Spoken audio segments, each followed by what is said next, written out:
रत्नागिरी जिल्ह्यातील चिपळूण तालुक्यातील जिल्हा परिषद व पंचायत समितीच्या निवडणुका राष्ट्रवादी काँग्रेस अजित पवार पक्ष सर्व जागा लढवणार असल्याचे चिपळूणचे आमदार शेखर निकम यांनी सांगितले. चिपळूणमधील सर्व जागा लढवाव्यात ही पहिल्यापासून कार्यकर्त्यांची इच्छा होती. तसेच महायुतीमध्ये 3 पक्षांचा तिकीट वाटपाचा घोळ शेवटपर्यंत राहतो. त्यामुळे चिपळूणमधील जिल्हा परिषदेच्या सर्व 9 जागा आणि पंचायत समितीच्या सर्व 18 जागा लढवण्याचा निर्णय घेतला आहे, असे त्यांनी सांगितले. गेल्या वर्षी वेळी नगरपालिकेच्या वेळी थोडं चित्र वेगळं होतं, कारण आम्ही महायुती म्हणूनच लढायची ठोस भूमिका होती.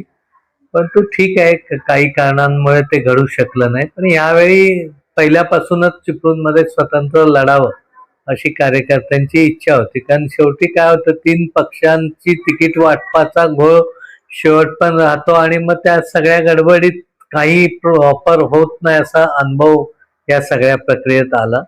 आणि कार्यकर्त्यांची इच्छा होती की ही निवडणुका 8 वर्षांनी होत आहेत. आमची सगळ्यांची इच्छा आहे.